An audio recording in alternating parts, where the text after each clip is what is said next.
right. And if you enter a little close, Yeah. just ask them if they would like to take you home with them, Okay. and then Okay. give them one of these. Okay. Okay. So I can remember that. Okay. Wonderful. Okay. All right. Well, it's a great honor to be here. About 3 months ago, I was clicking on Facebook, and I saw there was a regional meeting of a national meeting, the Full Gospel Businessmen, and I got so excited I couldn't believe it because 44 years ago I used to watch Demas Shakarian on TV, and I remember the feeling just looking at watching him on the TV, his soft voice, and there was just something about him that would come in through the TV and just like sucking me in. It was just the love and the happiness that was coming through the TV. But anyway, so I kind of came full circle here, and I ended up at the conference, and then I sat in front of Douglas, and that's why I'm here. So kind of an interesting road. Well, let me tell you a little bit about myself. I'm an only kid. I grew up very, very blessed. I had two wonderful parents. I grew up as a Lutheran.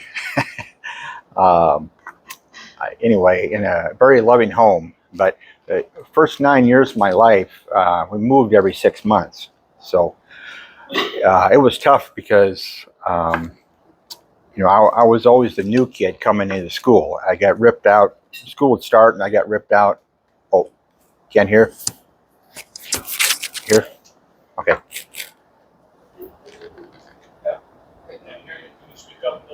Speak up a little bit? Okay. Okay. How's that? Yeah, anyway, I was always the new kid in school when I came down. I was always, getting teased and stuff like that. And my problem being an only kid in a loving family is I never learned how to roughhouse. I never learned how to,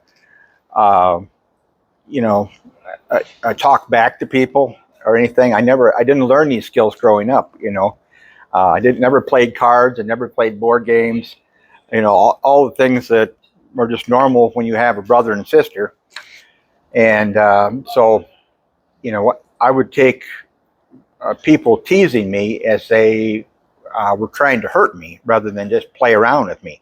My interpretation of it was wrong.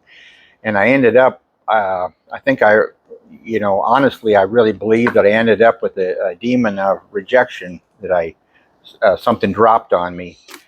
And because I used to have a really explosive temper. I would just explode and see red, and I was actually scared of myself because there was no, as far as how far to take things, there was no limit as far as, when I got angry, it was just red, I mean, I didn't care if we got in a fight, how bad I hurt somebody or whatever. And so I knew it was like walking around with a bomb, an anger bomb inside of me, and I didn't know how to get rid of it.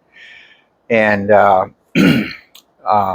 anyway, so they say that the early years of the kid is what forms your personality and stuff. So anyway, I went through high school and did well, graduated with honors and all that. But my first job coming out of high school was I worked on a cable plowing crew, and I worked with this guy. His name was Laird Edmund, and I watched this guy, and he was happy all the time. We were shoveling dirt 12 hours a day, 7 in the morning to 7 at night.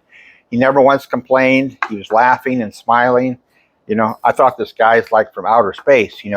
I'd never seen anybody not complain and have such a terrible job. And Holy Spirit was just was working on me. And then I found out that he knew how to play guitar, and I said, "Do you know how to play Stairway to Heaven?" That was my favorite song at the time. 1978. So a long time ago. So, um, and anyway, I invited him down to come down and play a live version so I'd record it. Little did I know I was going to end up recording my own conversion experience. So the guy comes down, he comes down, he plays a song, and then he said, I'm going to play one more song and stuff. And he said, Todd, you're going away to college this year, but I found out there's one thing that never changed. That was Jesus Christ. He's always there. He's always my best friend. He said college was a rough time, And he said those couple of words, and they had the Holy Spirit backing. Just a couple of choice words. It didn't go to here. It went right to here. And I knew he was going to play one more song, and then I thought he's going to walk out that door, and I don't know what's going to happen to me the rest of my life. I thought I'm on the highway to hell. Okay. Because I knew I had things inside of me that I couldn't control. And so then I said to him, I said, Laird, how can I know that I'm saved? And he said, that's what I've been waiting for you to ask me all night. So we went out, and he told me about the Lord and stuff. So I was actually with my girlfriend at the time. So we both accepted the Lord right there outside the Dairy Queen, on the picnic table, 1978. And so then I started getting hungry for God. And then anyway, that's how I found Demas Shakarian. And I started getting so excited about what he was talking about, the Holy Spirit, that when I went off to college, that fall, I went into the library and started researching the Holy Spirit. And I found this book on how to be filled with the Holy Spirit. Okay, and I thought, well, this is an interesting book. So I'm reading through it and stuff. And then I remember, I just remember this in the back of my mind, but the last chapter says, this is how you can activate to learn how to speak in tongues. And I got so scared I closed the book because I felt like something supernatural was just going to take over me, and something out of control. And anyway, but then it wasn't long that I ended up walking into a seminar on the baptism of the Holy Spirit. This guy named Ken Ellingson. You know him, actually know him, huh? Wow, okay. Ken Ellingson, he was a Lutheran pastor up in IDS building in Minneapolis. And he told us his story. He was reading a little book called The Greatest Thing in the World by Henry Drummond. And he said after he read that book, some of his congregation, they would come up for prayer just like always. And he started praying for them, and all of a sudden, pow, pow, pow, everybody's getting healed. Okay, a Lutheran pastor, he didn't know what happened to him. He just read the book, The Greatest Thing in the World by Henry Drummond. And it's all about love. That's all, the whole book about love. So I'm in the seminar, and he says, anybody who wants to, receive the Holy Spirit, raise your hand. So I raised my hand. I want everything, I'm on a one-way street. Okay. I was going that way, I repented. I'm going this way now. And I wanted everything that God had for me. So no fireworks went off or anything, but I walked out the door. I got about 50 feet, and all of a sudden I heard a voice tell me, turn around, go back, and have them pray for you that you could find some Christian friends. So I did a 180. So I turned around, I go back, and I said, can you pray that I can find some Christian friends? And he said, okay. Well, little did I know, in a few hours, things were going to take off like a rocket in my life. I went back to college that weekend, and a few hours later, I walked into my dorm room, and there's a note on my desk, and it said, call Glenn Siebertson. He wants to be your roommate next year. And I said, who is this? I don't even know this guy. This guy wants to be my roommate. And so I called him up. Well, come to find out, he had, same thing had happened to him. He had just gotten filled with the Holy Spirit. He was a Lutheran. And the more we talked, the more we found out we had just about everything in common. Okay. I was just absolutely crazy. I said, I prayed for a friend, and I ended up with a clone. Okay. This guy, we dressed the same. We had the same haircut. His mom was a teacher. My mom was a teacher. His dad was a music teacher. My dad majored in music. His favorite thing was foosball. My favorite thing was foosball. He had his own foosball table, and it just went on and on like this. And, we had the same glasses, the same glasses. And I was telling him that at conference, I said, just give you an idea. One time I broke my glasses and I put a common pin in there. I go over to his house. He's got a common pin in his glasses. Okay. And, I was down in college one time. I had a friend. His name was Arroyo. So I nicknamed him Yo. I come up to his house in Minnesota. We're 1,000 miles away. We come together, visit for summer break. I go to his house, and he says, I've got a foreign exchange student I'd like to introduce you to. His name is Yo. I said, Yo, that's my friend.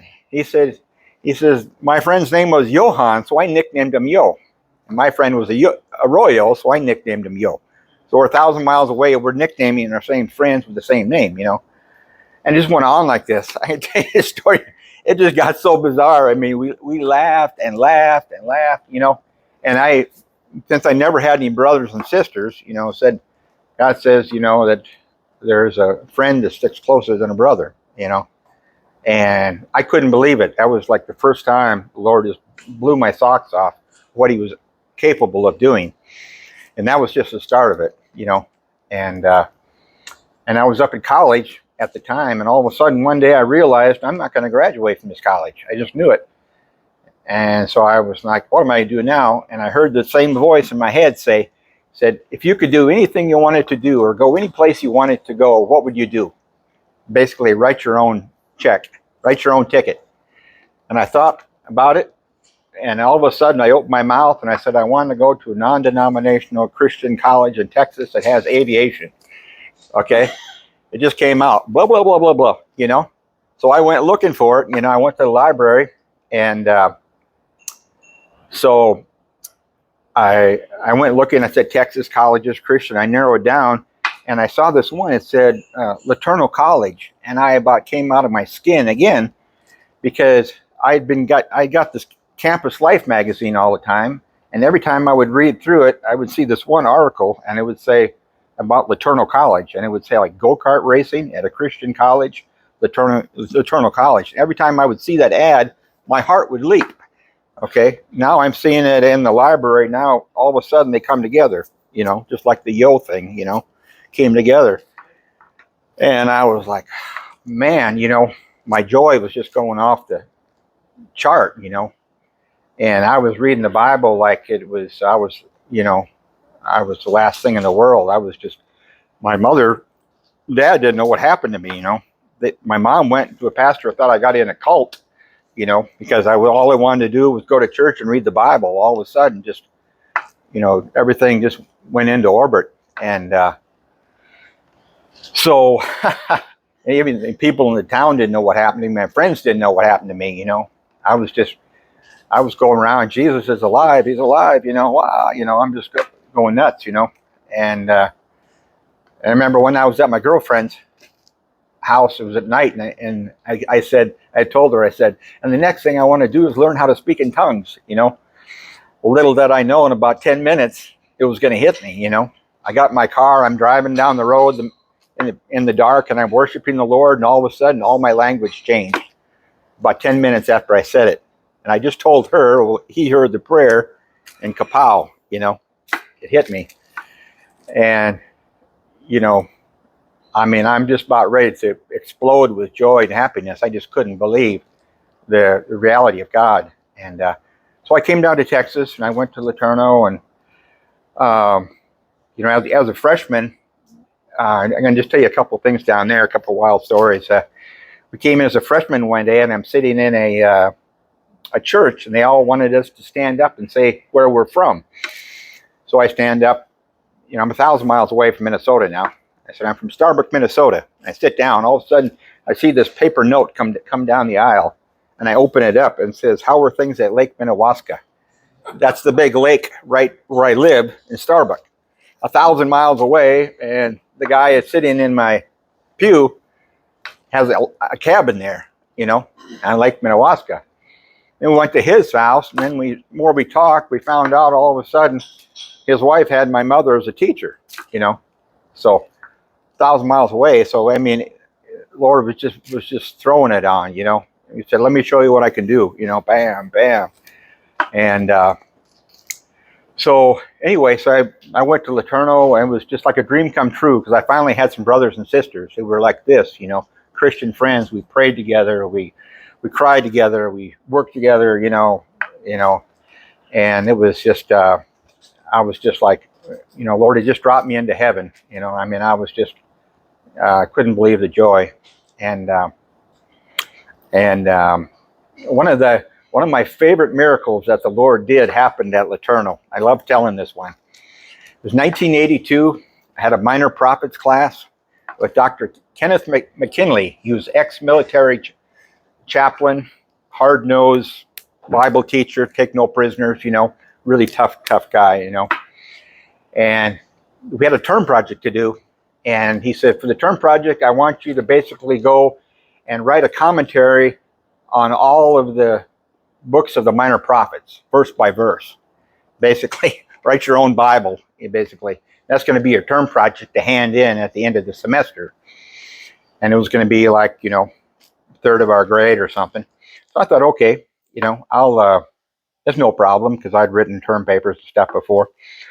And so the weeks went on and he kept mentioning it. He said, make sure everybody gets started on your term projects. Don't wait to the last minute. Okay.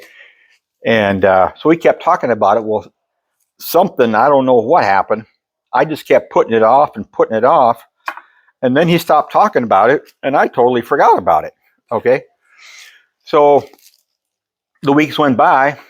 Well, the night before the final test, okay, I've still got a blank. Okay. I haven't even started yet. Okay. And I studied for the test. I got a good night's sleep. I go in. It's one of these stadium seating things. I'm all the way at the top. I look down and I see everybody's got it like a colored folder on their desk, in front of them except me. And I thought, why does everybody have a colored folder on their desk except me? It was so out of my mind.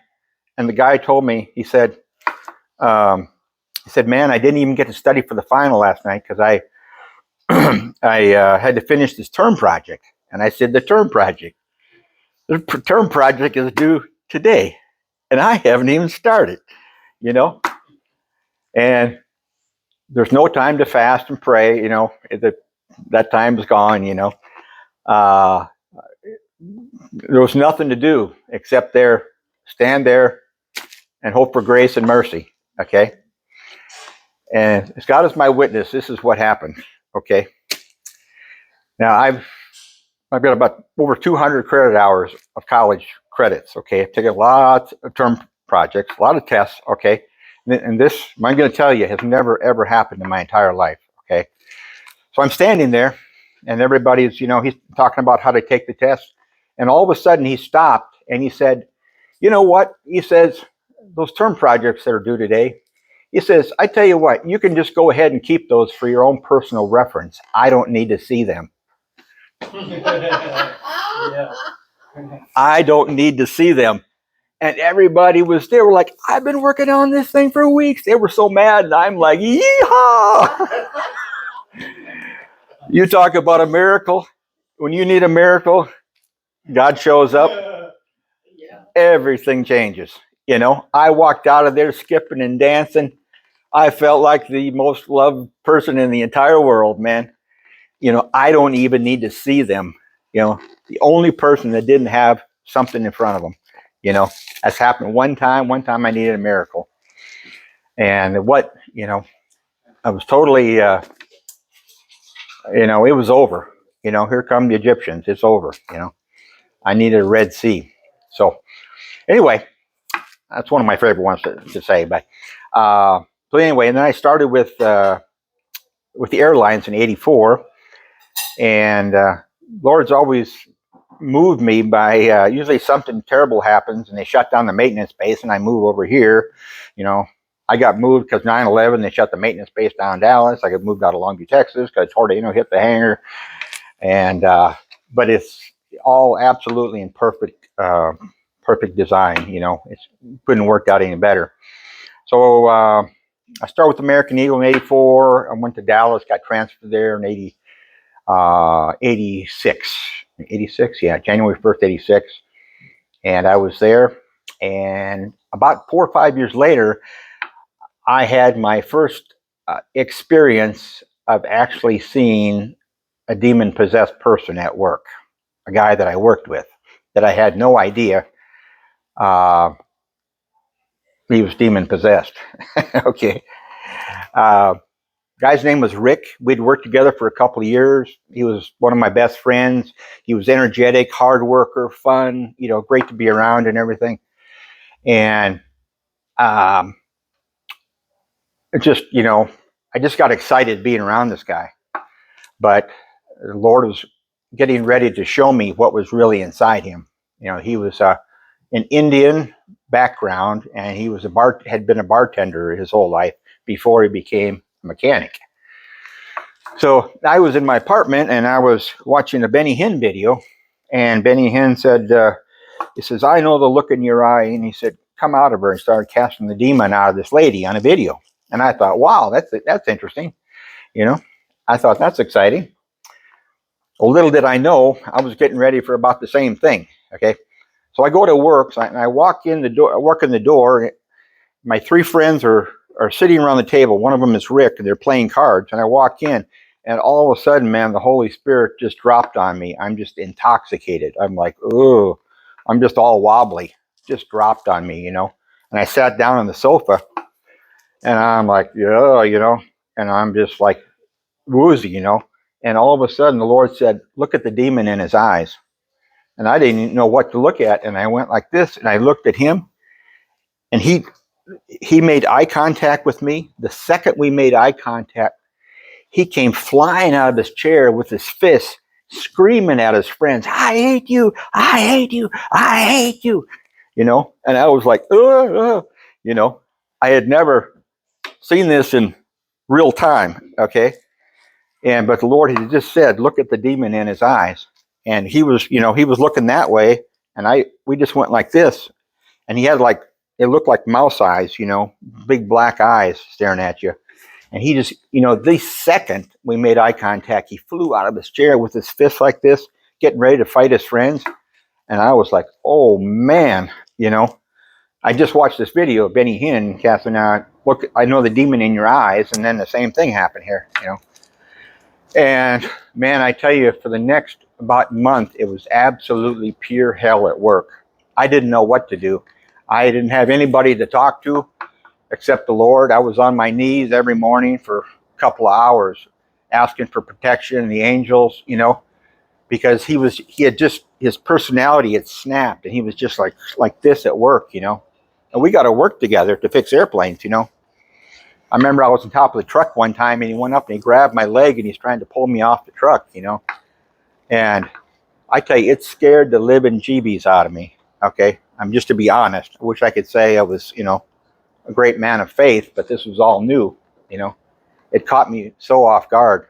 And then one day I was coming down this, going to work, and I saw my friend's car in the muffler shop, and his name was Mike Dominguez. He was a Christian. I said, "Okay, thank you, God. Mike's going to be there today. Give me some strength." So I go to work, and I'm standing there. And here comes Mike. He walks up, and he looks like he's in a zombie, And I'm like, "Mike, what happened? What's up with you?" He said, "Todd, you'll never believe what happened."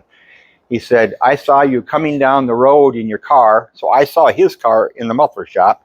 He saw me coming down the road. And the second I saw your car, something jumped on me. The worst fear you could ever imagine in your life. Okay. He said, I barely could make it to work today. It was so intense. And we sat there talking, and all of a sudden the Lord let me feel it. And then you talk about fear. I never had fear in my life. I couldn't even get my breath.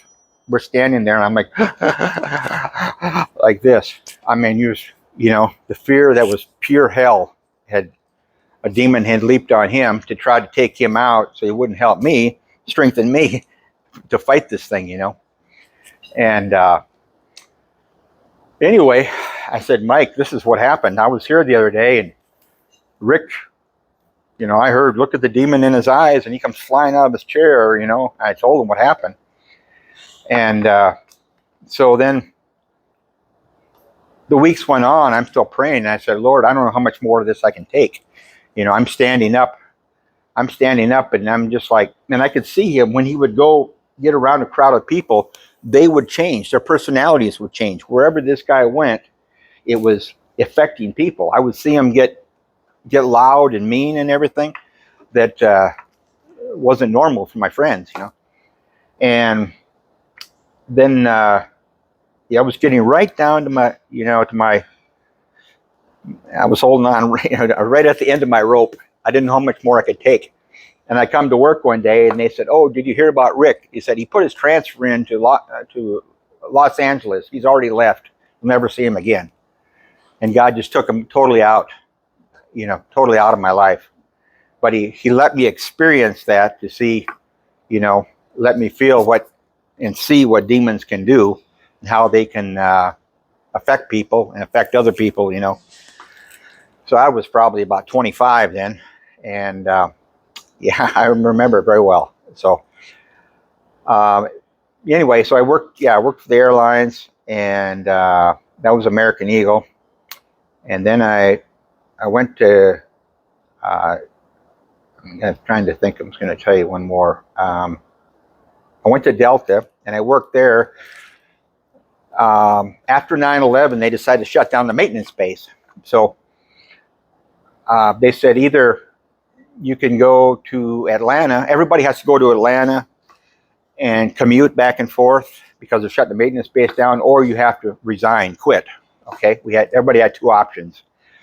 So I decided to go to Atlanta and work, even though my wife and the house were in Dallas. So I started commuting back and forth, and Delta started cutting my wages back because they were, you know, trying to recoup some losses and stuff.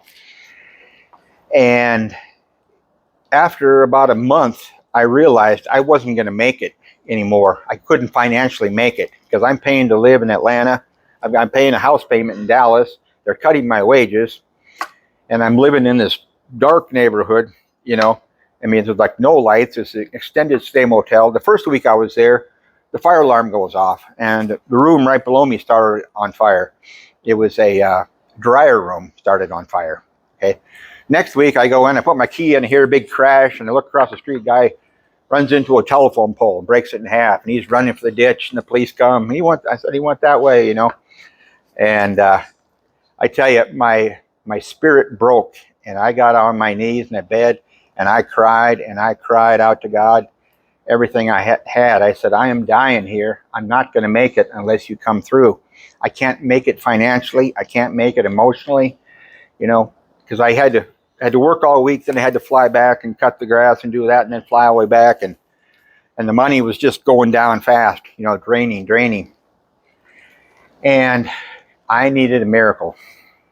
Well, the miracle worker is getting ready to do another good one. So the next day I go to work. This has only been about 12 hours since a prayer of desperation. I'm standing there. This guy walks up to me. Never seen him before. There's like 1,000 mechanics in the whole place. Never seen this guy before. He walks up to me and he said, you know, I overheard you telling somebody the other day how much it was costing you to stay here. He said, that's crazy. He says, why don't you come and stay at my house for free? He said, and also, he says, you can have the whole downstairs. I've got a new house. Oh, and by the way, he says, I'm going to get married next week in Hawaii, so you're in charge of the house. I'd never seen the guy. I didn't know his name. He puts me in charge of his brand new house. He's going to get married in Hawaii. Okay. Live at his house for free. Okay. I tell you what. And then I came, again, the joy hit me, you know. I am dancing like a happy guy because I was going to either probably get foreclosed on or I was going to have to quit, one of the two, you know. But the Lord came through, less than 12 hours. Never seen the guy in my life, didn't know his name. He didn't know my name, you know. So I ended up working for a whole year in Atlanta, didn't pay a dime in rent, okay. Saved the house, okay. I was able to retire, took a voluntary furlough, was able to retire, and not retire, but take a 5-year leave of absence. And again, you know, I'm just, you know, I'm trying to think about I guess the two words are protection and direction. Those have been a couple of really key words that Lord's really just burned in me, you know. His protection and his direction are just unbelievable. And trying to think what else here. So anyway, after a year, my time came up. I was able to take a voluntary furlough, and I went to Minnesota, and I was able to be with my parents and do the paperwork for Dairy Queen and everything. Take that over. I was able to, you know, bury my dad, bury my mom, and then I went back to work for Delta. And how's my time doing? Am I okay? Would you tell about meeting your wife? Oh, yeah, okay, I'll tell you that. Okay. Yeah, I got so many things to say. I don't know which one's the best, but yeah, I told Douglas this one. Let me jump ahead here. Okay, my wife is from Iran, okay? And my wife got caught in the middle, right at ground zero, in the middle of the 8-year Iranian-Iraqi war in the fighting. Her town was the second one to get invaded. She got stuck in the town. So Saddam Hussein shelled the town night and day for 3 months. All the oil refineries were on fire. And let me tell the Jesus story. No, okay. Okay. So all the oil refineries were in flames. You know, there's no food, no water. She was digging holes to find water to drink, eating figs off the trees. She said dead bodies were everywhere. You know, women, children. She had to jump over the dead bodies. She said the cats and the dogs were eating the people. Okay. And she's like 25 years old to see this. Okay. And some of the guys broke into one of the police stations and handed out all the machine guns. Next thing she knows, she's got her own personal Uzi machine gun. And she's only 5 feet tall and 100 pounds.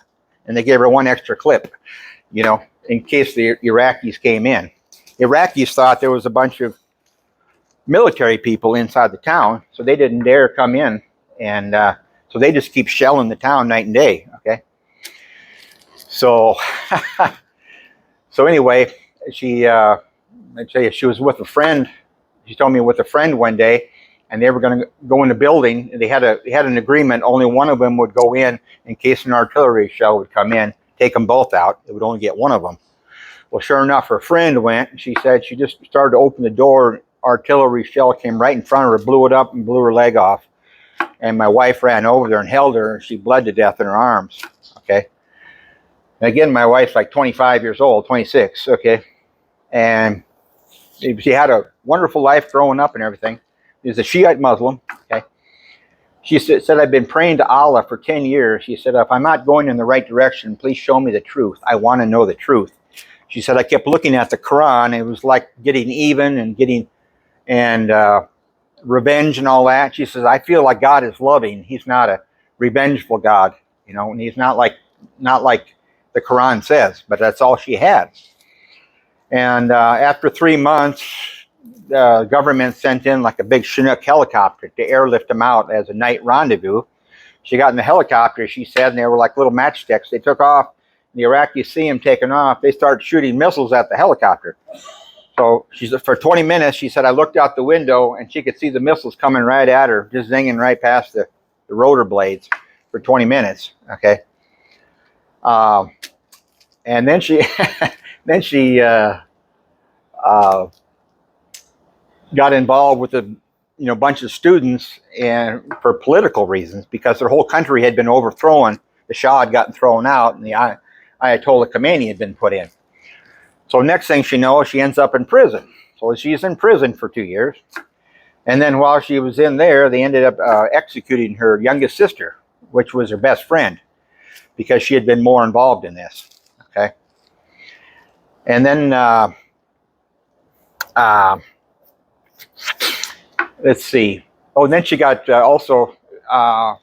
she had, her father made a promise to a dying friend that his daughter, which was my wife, would marry this guy's drug addict son, and maybe she could make him a better person. So next thing, she gets put into an arranged agreement to a drug addict. Okay, she wanted nothing to do with this. So she ends up getting pregnant, and she couldn't take it. So She divorced. Well, over there, the man gets everything. So right at the birth at the hospital, they took her baby away, ripped her out of her arms, and she never saw her baby again. Okay. So she lost her baby, she lost her house. Most all of her friends were executed. Actually, she was supposed to have been executed too. She was in a cell with all the other girls, and for some reason they said they took her and one other girl out, and everybody else, all the other people were executed. In this town. And so,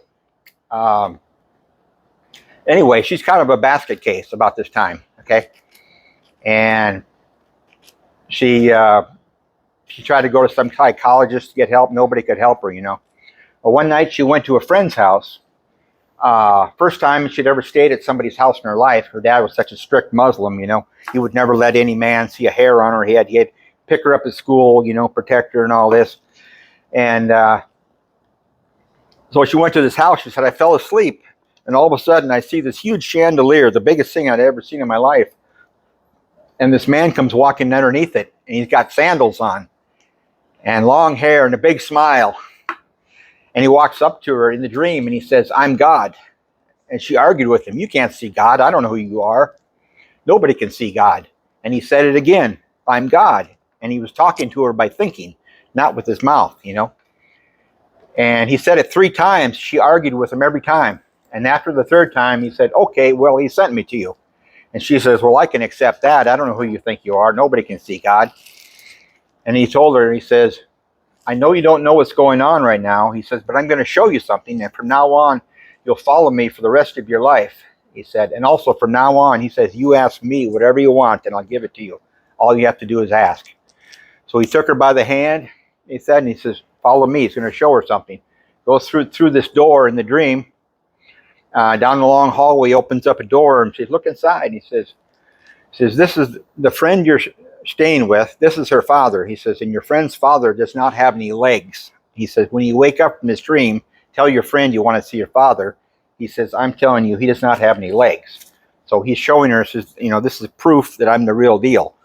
If I say I'm God, I'm going to show you something. It's going to happen. And anyway,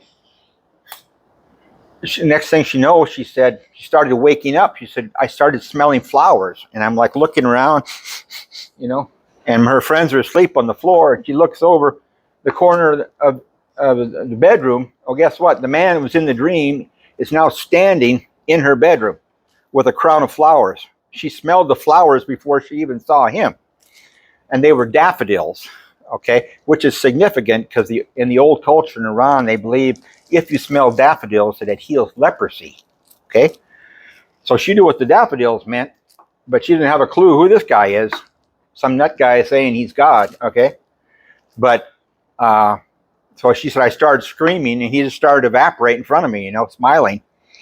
Her friends wake up and say, what's going on? What's going on, Pavine? And she says, do you have a father? And he says, yeah, I got to see your father right now. So she got up and took her. They went down this hallway and went down to this room, and there he is, guy asleep, and says, does your father have any legs? And the girl started screaming. He said, my father had his legs cut off 5 years ago in a car accident. How'd you know that? And she says, I don't know. This guy came to me and told me he was God and showed me your father. I'm supposed to ask you. And he said he didn't have any legs, And her friend says, my wife, now both Shiite Muslims, all they got is the Quran. No tracks, no Christian radios, no nothing. No paradigm, no cross, And her friend says, Pavine, my wife, he said, do you have any idea who that was? And she says, I don't have a clue.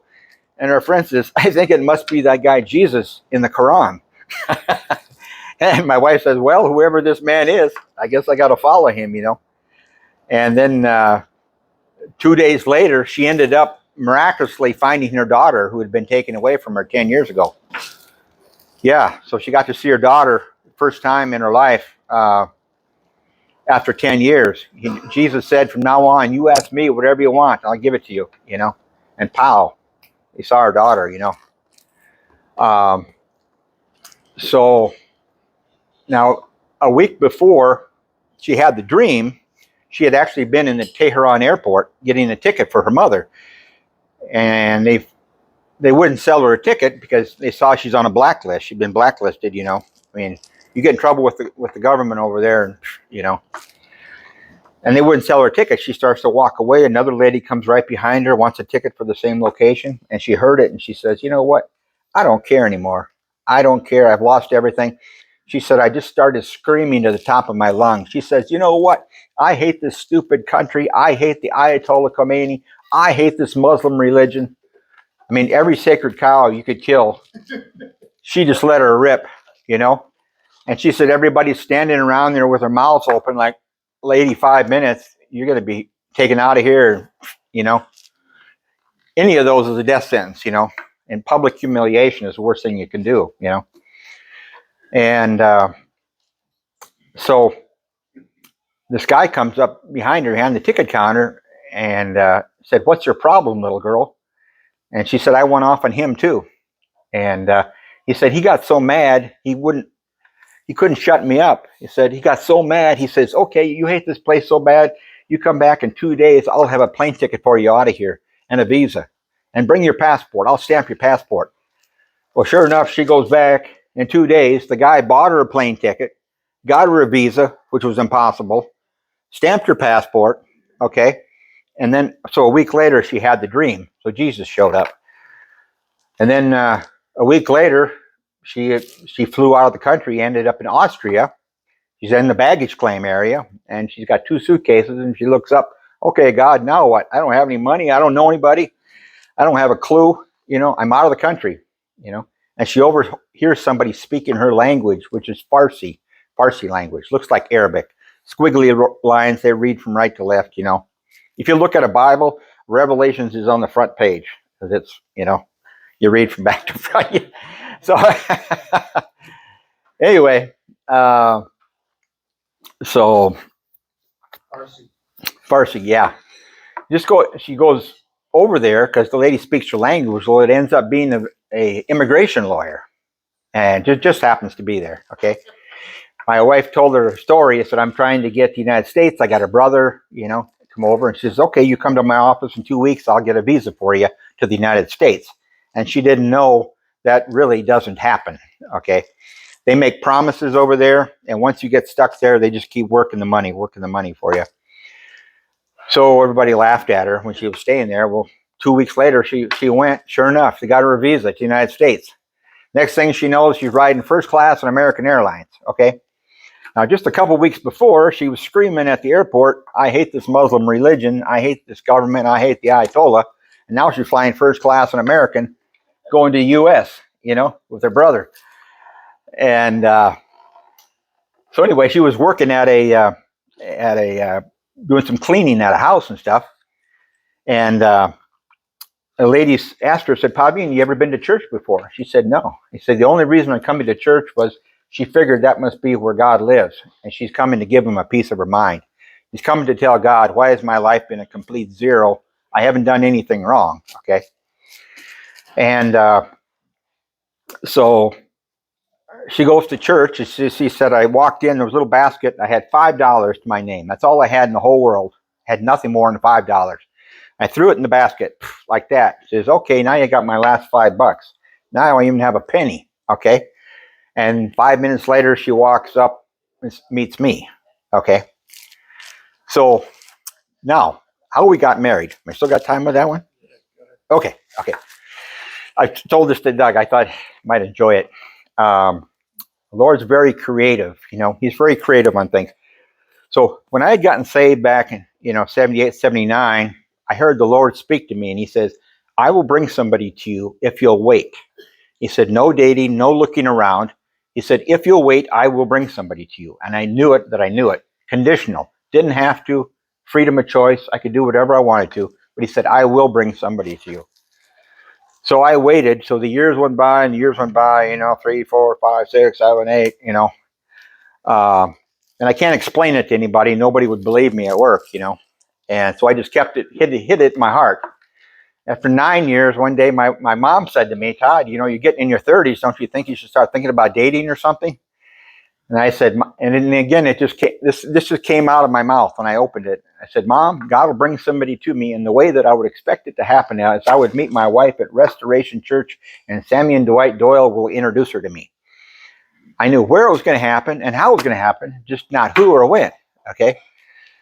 And so she said, okay, well, yeah, whatever, I'm in it for it's all or nothing in this one, So the Sammy and Dwight were here, and I was here, and I look over, and I see her, and they said, "This is Pavine. She just came from Iran, And she comes over, and I say, "Oh, your name is Pavine." And she goes, "No, Pavine." I snapped at me. I said her name wrong. Like, whoa, that's one mad lady, And then I tried to say Iran, and she said, "No, Iran." Just like she was dressed in black from head to toe, just like she were to kill somebody, And I'm like, yeah, that's how it was. Yeah. So, yeah, it gets better. So, yeah. So we go, a church is over and I'm walking out and I hear the Lord say, ask them to come over and cook some chicken outside.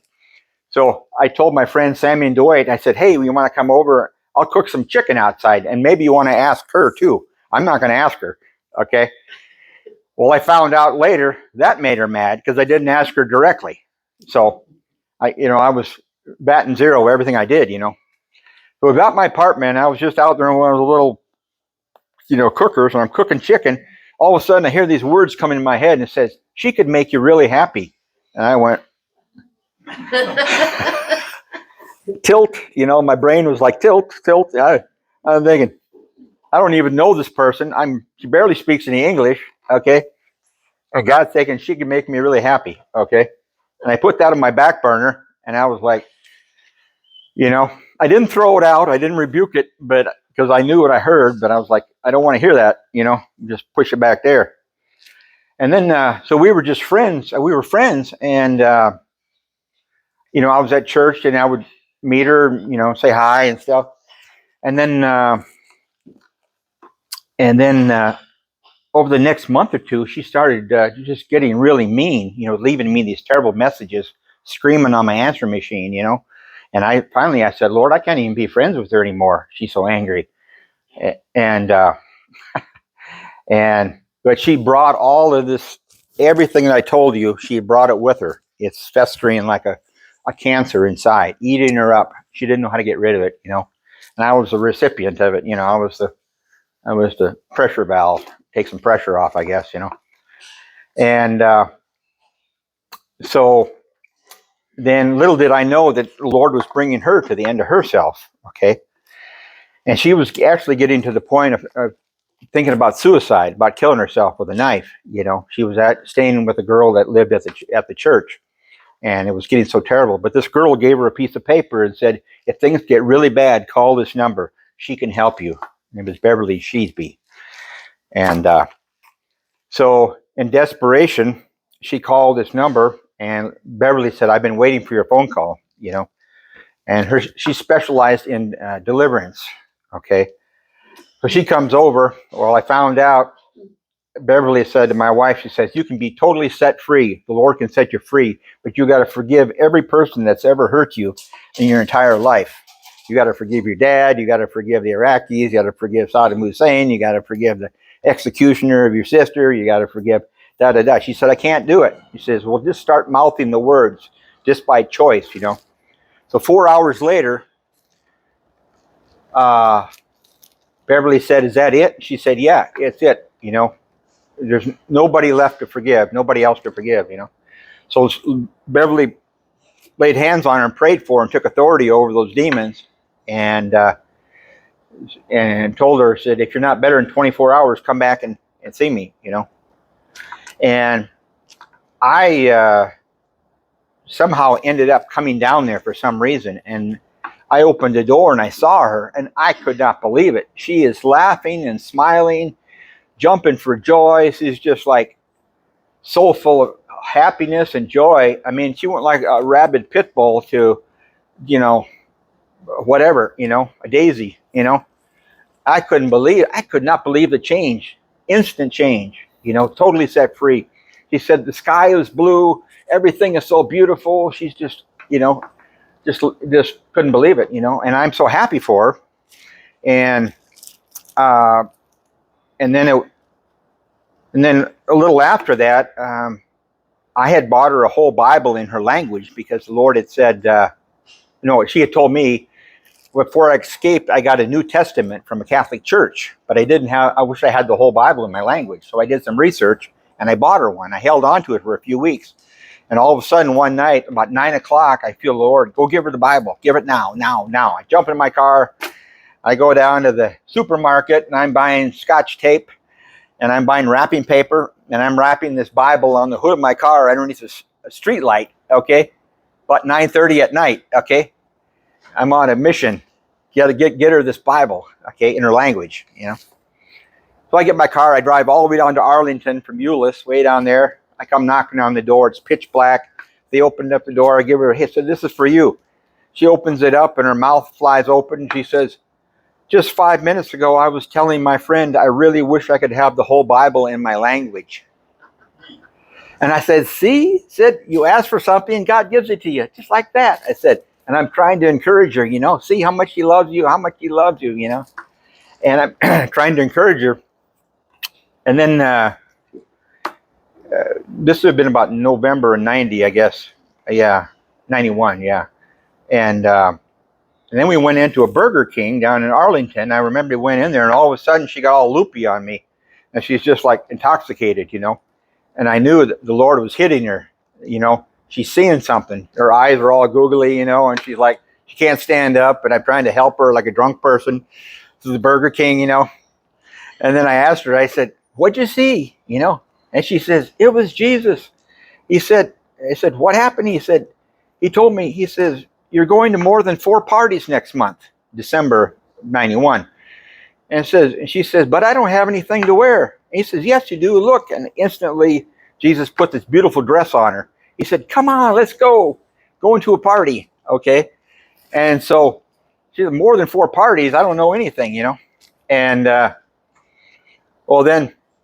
so I helped her out. It was so funny because she couldn't even stand up. And I'm just helping her, get to the car, and she's just like, loopy. And then what happened was, it was about 2 weeks into December, she was at my apartment, and we were just talking. I was about 4 feet away from her, just having a normal conversation. Now, 10 years before this, I had said a prayer, and I said, Lord, I'll marry anybody you want me to marry. If you can prove to me beyond a shadow of a doubt she's the one, I'll marry her. No ifs, ands, or buts. And I meant it. I meant it. If she was blind, I'd marry her. If she was deaf, she's in a wheelchair, I'd marry her. I said, you pick her out. I can't do it. Okay? You're the Lord of my life. I've seen what you're able to do through all this stuff. You can do more than I can believe or think or ask. And so I put this into your hands and I say, Lord, you just show me who she is. I'll marry her. Okay? I didn't care if she's 100 years old. I'd marry her. Okay? I mean, I don't say that with pride. I just say that that's where my heart was, obedience to the Lord. And we were just standing there talking, and all of a sudden, out of the blue, out of nowhere, I feel something rise up in me, and I want to scream to the top of my lungs, will you marry me?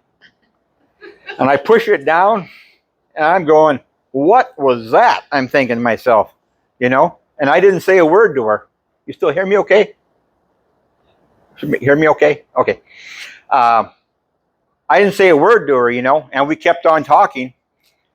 And I was like, just kind of shake it off. It was the intensity of road rage, like overflow of the heart, the mouth speaks. What was in my heart was wanting to scream out, will you marry me? And I push it down, and I didn't say a word, We kept talking.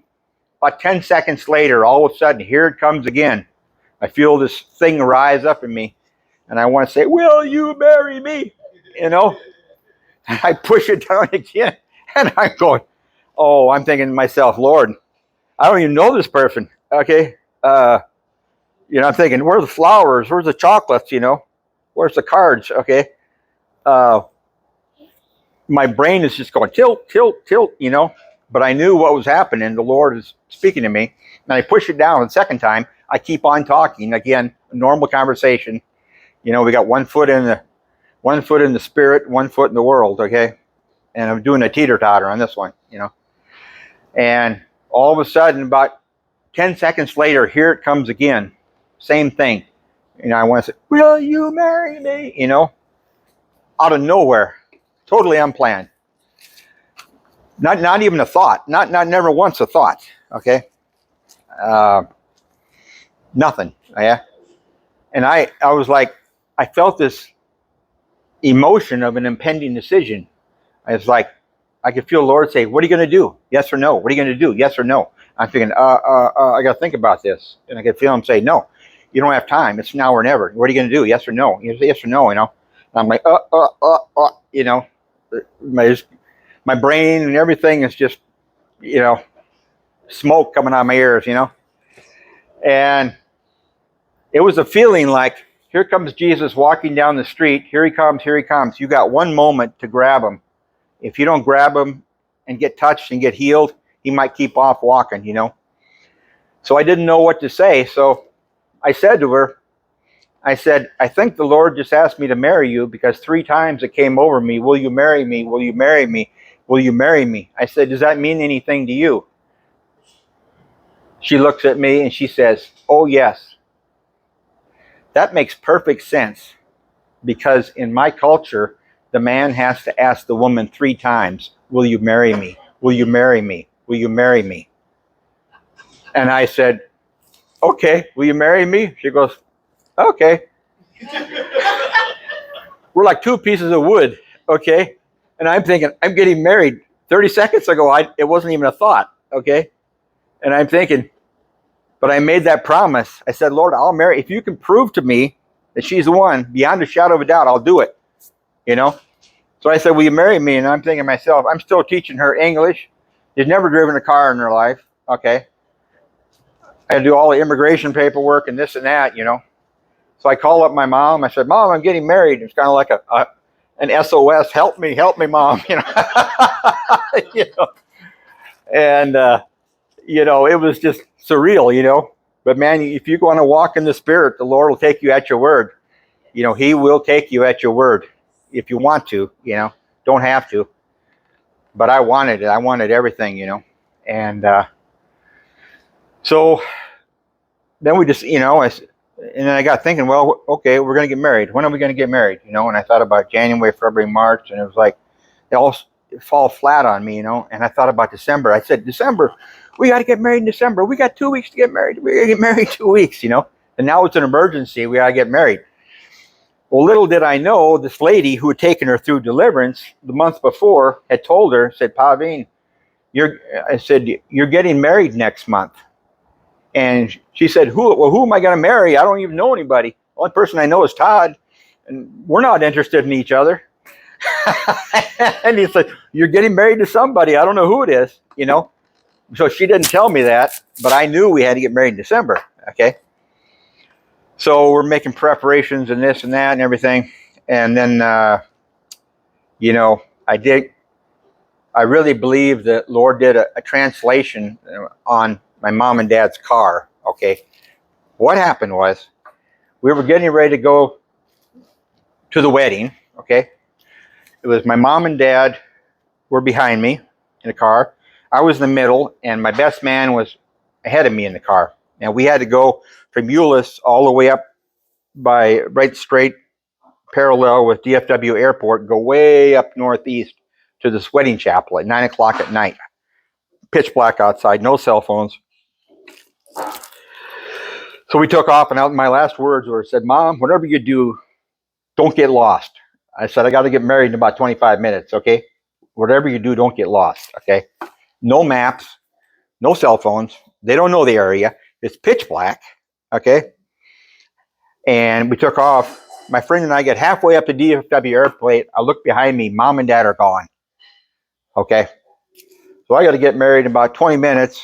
Mom and dad are who knows where. No way to contact them. They don't know where they're at. They don't even know where they're going, how to get there. And I said to my friend, what am I going to do, Peter? And he says, well, even if your mom and dad aren't there at the wedding, you got to get married anyway. I said, okay, that makes perfect sense. So we jumped in the car and took off. You know, leave mom or the only son going to get married, never see her son get married, okay? And we took off, and I get up there, and I see the church ahead of me, the old wedding chapel, and all of a sudden I drive up. It's mom and dad. They're ahead of me, okay? It's impossible. They went so far east. There's no way. We were on the fastest route. They didn't pass us. They didn't even know how they got there. Their car just went from there to there, okay? Right in front of me. And I was like, I'm reading the license plate. And I'm like, it's mom and dad, you know? They pull in, they beat me to the church, okay? And they were so far lost, no cell phones, they didn't know where they're going. I said, Mom, how'd you get here? I don't know, we turned around, just kept driving, and all of a sudden, poof, here we are, you know? And so then I went up to the church, and we asked the surrounding guy to take some pictures for us. I pull up beside him, and he closes his door. He says, oh my gosh, I locked my camera in the car. And I said, don't worry about it. We just got to get married, you know. No picture, so what, you know. So he's out there fumbling around trying to get in the car. And then we go in the chapel, and I see this lady with this big, huge camera. Okay, everybody get together for pictures. And I said, who in the world is this? I didn't even know this person, you know. I had seen her face. But the girl that my wife had been staying with felt like calling this girl. Well, this girl ends up being the photographer for the James Robinson Ministry. That's her full-time job, is to be the best of the best, okay? So our photographer's out there, he can't even get his door open, okay? So we came back, we got a whole set of pictures. He gave me as a gift, you know, 5 rolls of film for the, you know, free pictures for all the wedding. There's mom and dad. Lord didn't let me down. Then we, you know, I guess just, and then what happened after this is the last thing I'm going to say. You know, it's getting long. I talk a lot. I get so excited because I like to tell about how good the Lord is, you know. It's faithfulness. Faithful. Never let me down, ever, you know. In fact, one time I was in church. I walked into church. I was so down. I was so depressed. I was so unhappy. And all of a sudden, I'm standing there worshiping, and the Lord said to me, have I ever let you down? And I said, no, you never let me down, you know. And we were singing. All of a sudden, the song's over. Somebody all the way in the cross on the other side of the building gets up and gives a prophetic word. And 3 times in that word, that lady said, and I will never let you down, and I will never let you down, and I will never let you down. He asked me the question. He answers it over there with 3, I will never let you down. Okay. And I still had the pain, but I knew I had the, you know, had the promise. So anyway, we got in the car. We go down to On the Border. It's 1 o'clock in the morning, and I'm sitting there and I'm looking at somebody I just married that I don't even know, and mom and dad are there, and because see, the old culture in Iran, they have arranged marriages, and they have to ask each other 3 times. The Lord honored her culture on how we got married. Make sense? Yeah. Okay. And now I'm sitting there like this. All of a sudden, somebody starts calling my name out. Todd Anderson, what are you doing here? What are you doing here? And if you had asked me at that time, if you said, who is the last person in the entire world you'd want to see right now? Who is the person that you really dislike? Well, guess what? It's this guy. Okay? He just shows up. The Lord puts him. He's like the cherry on my sundae. Okay? My worst nightmare is now my cherry on my sundae of getting into marriage, you know. And I knew what the Lord was saying. He said, you know what? I love him so much. I brought him here just for you. I think he's wonderful. What do you think about him? Okay. Yeah. I really like him. I brought him all the way here just to see what you think about him. You know, you talk about repenting right there. And so anyway, we've been married 32 years now. And it's been quite an experience. My wife went over there, relatives, we helped them escape out of Iran. got them to Germany. She witnessed to them. They all got saved, all baptized. So things have just been rocking and rolling. I could tell you a lot of stories, but that's just kind of the main gist of how I got here. So anyway, questions? Anybody got any questions? Were you in missions, aviation? Yes, yeah. Huh? Tell us a little bit about that. Yeah, well, my degree in college was missionary aviation. It was half Bible and half aircraft maintenance. It was like to be a mechanic on the mission field, kind of like a Indiana Jones out there in the jungles, and stuff. So I ended up working for the airlines, basically. So I had my A&P license, aircraft power plant license. Did that for 35 years, but I wanted the Bible background with it, And then working for the airlines for all those years, we get super discounted tickets. We get about 8 or 9 a year. We get about 90-95% off. And Lord spoke to me about it and says, help those people that are trying to do mission work overseas. So we used those tickets and sent people all over the world. We sent them to India. We sent them to England. We sent them to Africa. They used the Delta tickets. They could fly round trip to like India for $200. Okay. So they saved thousands of dollars on airfare. Okay. And I was able to use them because they're free to me. If nobody uses them, they just go in the trash and I get a new allotment, So I used them to send, so they could use the money to feed people and all that, rather than pay for airfare. So I used that. And I still get them the rest of my life, actually, So, so that's kind of what we did there. I don't know. Any other questions?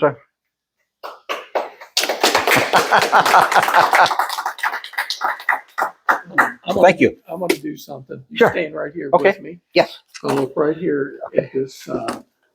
People are going to see this testimony that you just gave. Yep. And for those who have listened to this incredible testimony this evening, you can come to know this very God that met with Todd Amen. and his wife. Amen. So and the Bible says in Romans 10, verse 9, if you confess with your mouth that Jesus is Lord and believe in your heart that God raised him from the dead, you shall be saved. So I want you to just repeat this prayer with me as you're looking at us right now. Lord Jesus, we want to stop trusting in ourselves and start trusting in you and what you did for us on the cross. We know that we're sinners and we're sorry for our sins. And we ask you to forgive us. And we invite you to come and live inside of us and be our Savior and our Lord, which means being number one in our life. We want to repent and turn away from everything you in the Bible call sin. And we totally commit ourselves to obeying you every day for the rest of our life. Lord Jesus, baptize us in your precious Holy Spirit. In Jesus Christ we pray. Amen. Amen.